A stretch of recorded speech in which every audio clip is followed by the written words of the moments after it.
Hello and welcome to Today in the News on Vanguard Live. I am Precious Chukudi. We begin with the front pages of the paper. Well, I'd like to say Happy New Month. This is December. Well, hello December, and of course, this is some people's favorite month because this is where you get to enjoy yourself. After all the hard work you've been doing since January, hopefully. And even though things are quite expensive now due to inflation and everything, well, we're hoping that at the end of the day we would have reasons to always smile. Let's start off with the front pages this morning, and we'll be looking at Vanguard newspaper. Vanguard is leading with hold governors responsible for high poverty level. That's coming from minister. Tax them to tackle poverty. Stop building flyovers, airports. Governors only functioning at state capitals. Control lands but not investing in agriculture. Adds federal government has done its best to alleviate poverty. Governors keep mum. We can also see the photo story showing 2023 Armed Forces Remembrance. And on page 6, drama as celebrity kidnapper John Leon order plead not guilty. Couple daughter killed in herdsmen invasion of Benue community. You can see that story on page 6. Adeleke Oyetola quarrel afresh over handover procedure.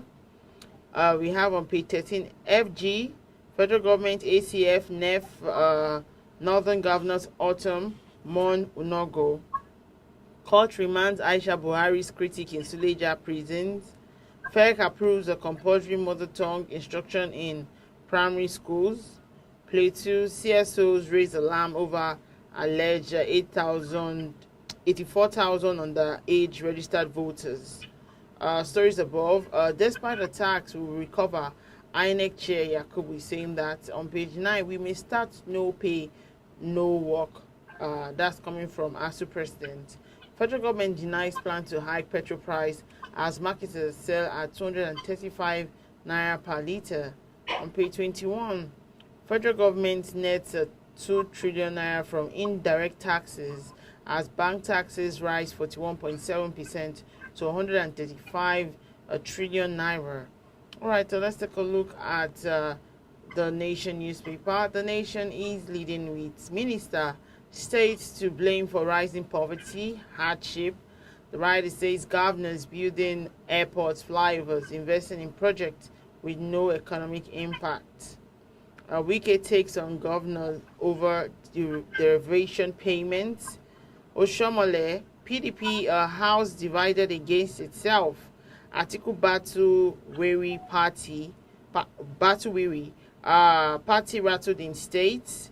Stories above. Schools to adopt mother tongue as medium of instruction. INEC PVC mandatory for voting in 2023 general election. Tinubu for Chatham House talks on security economy. Abdulrazak takes 189.4 billion naira budget estimate to assembly. And that's all we can take on the Nation. Let's take a look at the Guardian newspaper. The Guardian is leading with NGF mom as federal government shifts blame for high poverty to governors. The writer says Agba, they'll rather build flyovers, skyscraper, but leave fights against hunger. Sokoto has the highest number of poor people, followed by Bayelsa. Yahaya, governors committed to improving livelihood of rural dwellers. Rising inflation, falling wages, increased poverty, social unrest, says ILO. AIDS Day, no end to infection by 2030 as 1.8 million Nigerians live with HIV. You can see that on page 6. Stories above. Oyetola appointees left with official vehicles, orders, Adeleke reviews. Sanwo-Olu at campaign promises better tomorrow. Court dismisses suit against disqualification of LP presidential candidate Obi. I have fears about possible outcome of 2023 poll, says Jega. All right, let's take a look at the Punch newspaper. The Punch is leading with fuel scarcity, no planned price hike, says federal government. Queues spread. The writer says there will be no fuel price hike during youth-out period, says government. NMDPRA assures motorists current stock can last for 34 days. Government can't continue subsidy at mid-diversion. NNPC source is saying that one. Adeleke alleges Osun government vehicles missing, issues ultimatum.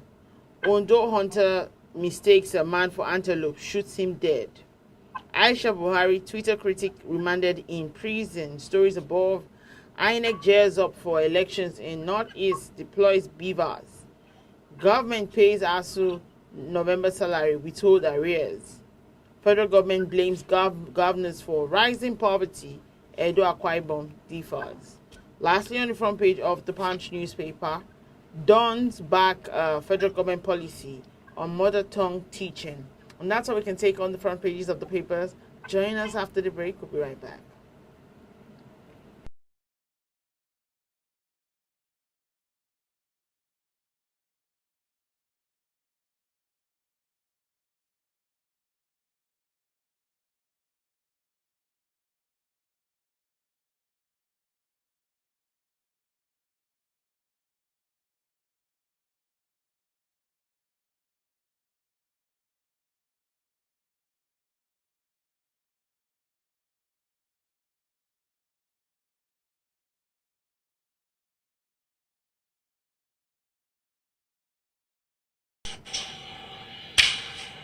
All right, welcome back. If you're just joining us today in the news on Vanguard Live, I am Precious Chukudi. Joining me to talk about some of the stories on the front pages of the papers this morning is Mr. Oludari Mayowa. He's the publisher of Global Financial Digest. Good morning, sir. It's good to have you join me this morning. Good morning. Happy New Month. Same to you. All right, let's delve in this morning, and we'll be starting off with the high poverty level. And the federal government has, blamed this high level of poverty in the country on state governors, and who it said, are paying more attention to building flyovers and airports rather than improvement of life in the rural areas. What are your thoughts on this one? Thank you very much. It's very simple, really. Whereas I want to partially agree with the federal government on that position, because when you look at some of the state, for example, or the other, if I mean, they build a so-called cargo airport. We state in a cargo airport. And when you look at this facility, are huge billions of naira to you look at the economic impact on the common man, on the average citizen of the state. Then you begin to wonder, why should they invest such a huge money on such projects? And we know that they will not, when we're talking about a cargo airport for agricultural export, how much of agricultural export are we taking it in the first place? And we have for example, in Akure, we have an airport in Akure that will serve Ekiti State. That airport in Akure is underutilized. Then we have an airport in Ibadan that can serve for Osun State, that can serve for Ogun State. Those airports are underutilized. Yet, the state government are going forward to build a new airport. Same thing for whatever they are doing in their state capital, just to show like a whitewash. So, yes, government is right in actually criticizing the state government. The overall policy that guide this country, it lies on the table of the federal government. Look at the exchange rate policy, look at the interest rate policy, look at all the fiscal policy of government more on people than the state. Yes, the state government are nearer to the people, they can impact them directly. But the overall policy of government has significant impact on the economy of Nigerian citizens. Led to poverty across the nations. So the state government has to take their own portion of the blame. The state government has to take their portion of the blame for we are not existing at all. They are the closest to the people. How much of them are people feeling? We need to look at generally and begin to examine, set their priority right. What is the priority of the economy? What's their advantage, the economic advantage? We have vast lot of lands across the state. We're not developing food. Food prices are going up because we have enough production in this country. All right. According to a report by the National Bureau of Statistics, he said that 133 million, that's 63% of Nigerians are suffering from multidimensional poverty, with children constituting more than half of poor people in the country. What do you think about this report by NBS? I understated. We have people are on below poverty level and poverty across the country that are more than 130. That's our statement because they cannot cover some remote areas. And the reason why we are having this, as I said earlier, is doing with agriculture. We have vast land. We're not deploying enough to actually develop. And government has to have a deliberate policy. And this agriculture is enormous to absorb people for a job. And if you have a job, you are taking out of poverty because they have more access to money to buy food, to clothe themselves, to accommodate themselves. But when people are unemployed, people are all over the place. Every day you see people from the north, they are bringing them to Lagos in trucks, in trailers, and they are coming to do here to ride Okada, to do many jobs. Whereas we have land in the north that they can turn the energy to produce food and variety of food that we can feed the nation and feed the West Africa and all of Africa and if you export to the Europe or America and the rest. So government need to begin to focus on this area of our country. Everybody that can in the office is able to go to school, but we can provide opportunity for people to be gainfully employed, and this will take a number of people from poverty. Not that we are sharing 5,000 naira as a support something that cannot take anybody anywhere, and we are not even seeing the impact of that in the country. So government do more. The money they are sharing for people 5,000 social investment program, they should deploy to agriculture. They should create extensions where youth can be deployed and then land to plow and to grow maize, to grow so many aspects of the crops so that they can feed the nation and they can earn their own money and take out of poverty. That's where we can solve people money. Not too long ago, the organized private sector, they raised the alarm that the government was, creating choking policies that was actually pushing manufacturers and other businesses out of existence. And of course, we are aware that the Nigerian economy is a consumption-driven one. And with this level of poverty that is in the land, what efforts do you think that the government can actually do to also just streamline this poverty going on? And the other day I was outside and I was talking to some people, and they were just talking about how it's really hard for them to feed, that the country is really hard for them, and we're trying to curb issues of insecurity. These things can actually force the hands of people. What's your take on this? Yeah, you see, talk about the failure of government, failure of leadership. People get to power because they don't have the idea what to want to do. They get to power and begin to see themselves as authority. And they are looking at how to. I saw a footage recently. The Zambia parliament was lambasting how the parliament were increasing their own salary and their poverty in the land. The same thing we are having in this country. Look at, for example, for example,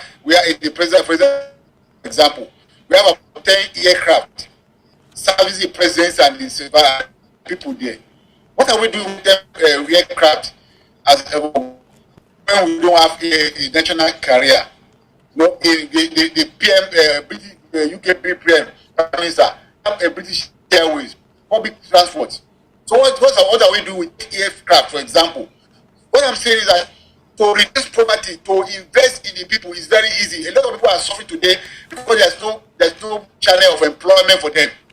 And all the channels of employment have been taken away from people. And like I said, agri provide immediate source of employment for them. And government to deliberately, intentionally invest in that sector. And they do focus attention on the rural area where the large population are. So because for example, if you take away the issue of family clash and kidnapping and the rest, more people will go back to create environment for people to be able to create environment for people to live in the rural area and develop their local economy. And for example, you have a farm for cassava farm, create a factories where they to industrial use, with all product, create a cotton farm industry, such area they will absorb people, and they have raw material very close to them to produce things that can export, that can produce resources for this country. That's a policy that the government will need. No, government will not do that. They rather prefer to do a bogus project, airports, bridges that where they don't need build some bogus just to accommodate their citizens that are much to the DGD. Government should really have focus on area of quick wins to revive the economy and people to get jobs so that we can reduce the number of people who are suffering in this country. Otherwise, in the future, the government might face it because people are up to the war to fight back.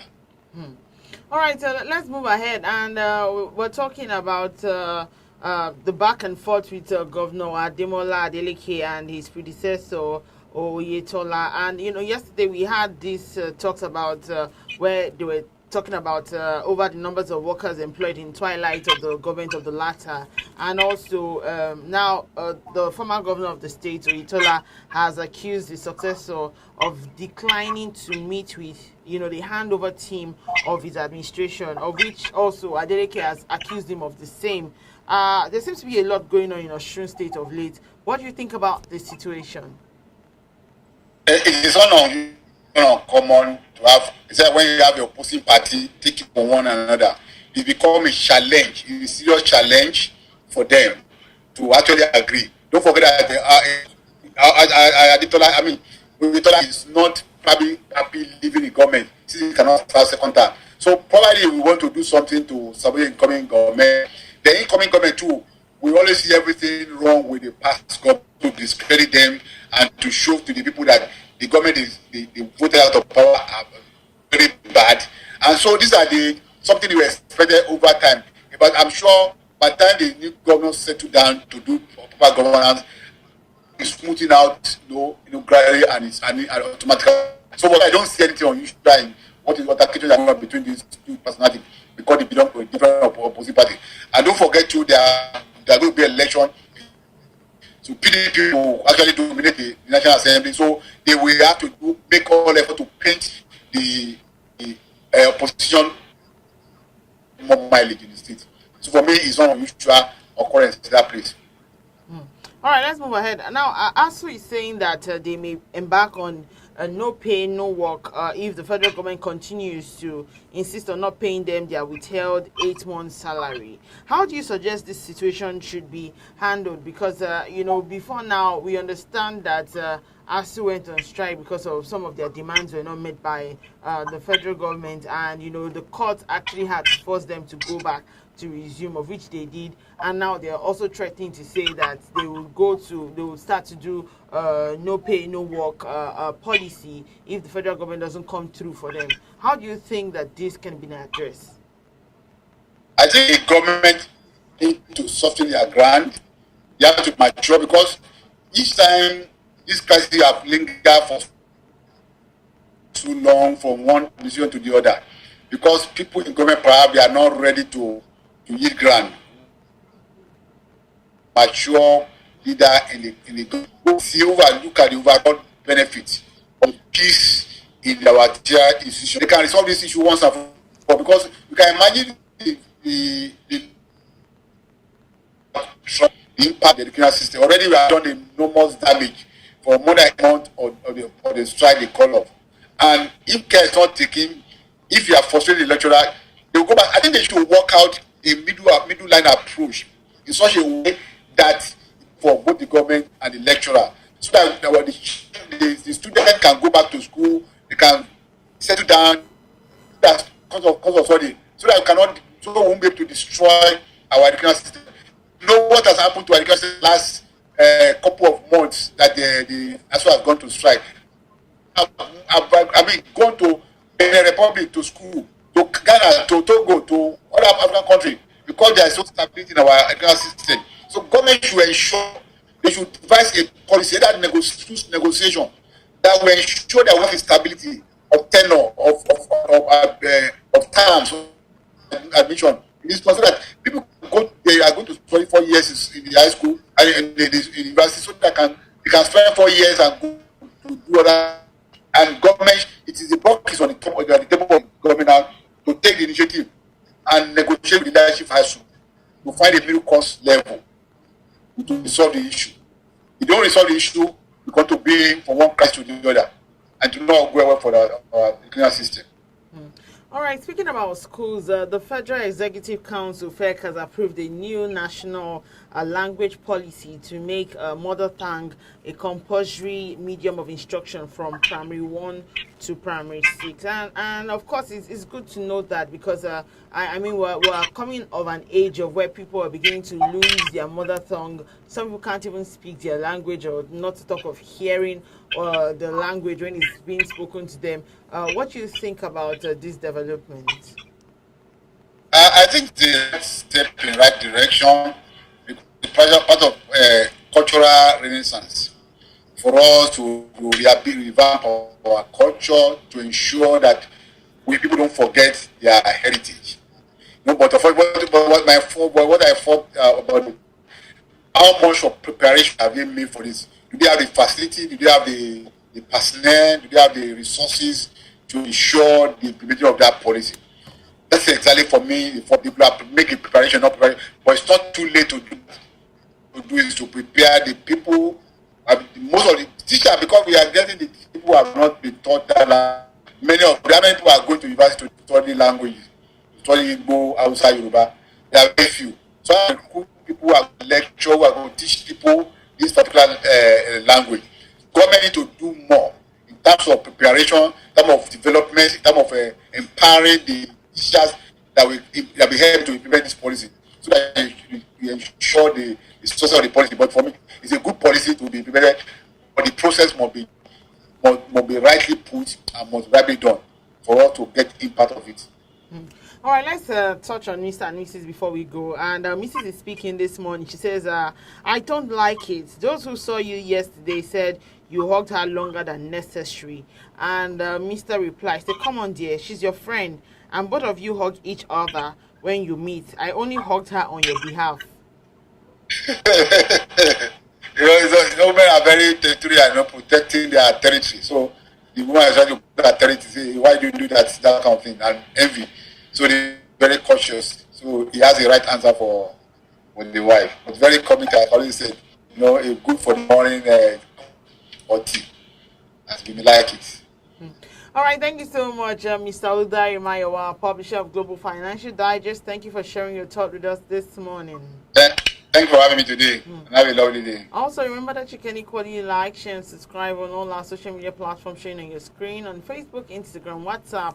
Also, our Twitter is displayed on your screen. Or you want to find out today's stories, you can go to our website, www.vanguardngr.com, to find out more. I am Precious Chukudi, and make sure you have a fantastic day. Bye.